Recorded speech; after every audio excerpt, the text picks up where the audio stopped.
Hello friends, welcome to my channel. ఈరోజు మనం bun dosa prepare చేద్దాం. దీని కొరకు ముందుగా 1 కప్పు బొంబాయి రవ్వని ఒక మిక్సింగ్ బౌల్లోకి తీసుకోవాలి. అలాగే 3/4 కప్పు వరకు పుల్లటి పెరుగును తీసుకోవాలి.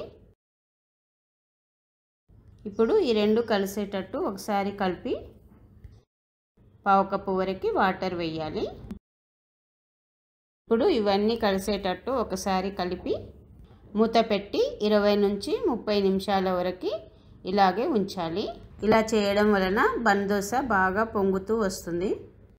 మనం ఈ రవ్వ మిశ్రమాన్ని పక్కకు పెట్టి 20 మినిట్స్ అయిపోతుంది. ఇప్పుడు దీనిని ఒక మిక్సీ జార్లోకి తీసుకొని మిక్సీ పడదాం.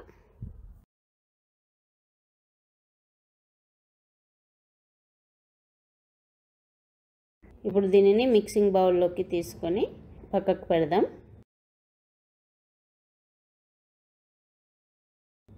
ఇప్పుడు ఈ బన్ దోశకు కావలసిన తాలింపు ప్రిపేర్ చేద్దాం. స్టవ్ ఆన్ చేసి స్టవ్ పైన ఒక కడాయి పెట్టి అది వేడెక్కనివ్వాలి. ఇప్పుడు 1 టేబుల్ స్పూన్ వరకు ఆయిల్ వేసి 1/2 టీ స్పూన్ ఆవాలు, 1/2 టీ స్పూన్ జీలకర్ర వేయాలి. ఇప్పుడే 1 టేబుల్ స్పూన్ వరకు పచ్చిశనగపప్పు వేసి వేయించాలి. నేను పచ్చిశనగపప్పు ఇప్పుడు వేయడం మర్చిపోయినా. అలాగే 2 పచ్చిమిర్చి ఈ విధంగా సన్నగా కట్ చేసి వేయాలి. సన్నగా కట్ చేసిన ఉల్లిపాయలని నేను శనగపప్పు ఇప్పుడు వేస్తున్నా. శనగపప్పుని కొద్దిగా వేగనివ్వాలి.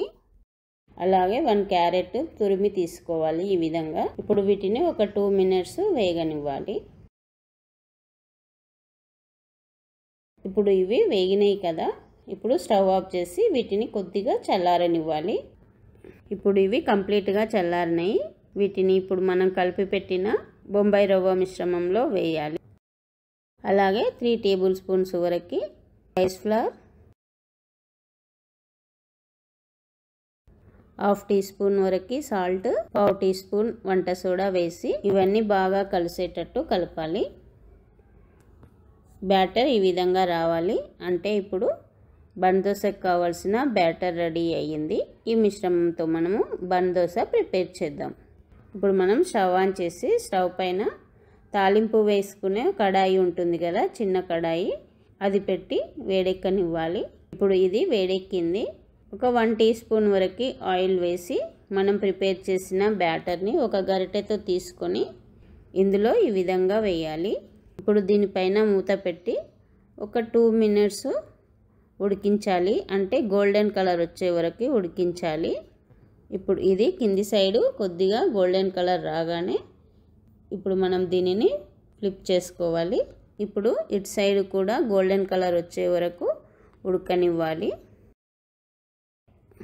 ఇప్పుడు ఇది కంప్లీట్గా ఉడికింది. అంటే 2 సైడ్స్ ఈ కలర్ వచ్చే వరకు ఉడికించిన తర్వాత తీసి ప్లేట్లోకి వేసుకుంటే సరిపోతుంది. అంతే, బన్ దోశ రెడీ అయింది. మిగతాయి కూడా సేమ్ ఇలాగే ప్రిపేర్ చేయాలి. ఈ వీడియో కనుక నచ్చితే ఒక లైక్ చేసి నా ఛానల్ని సబ్స్క్రైబ్ చేయడం మర్చిపోకండి. ఇంగ్రీడియంట్స్ డిస్క్రిప్షన్లో ఉంటాయండి. Thanks for watching.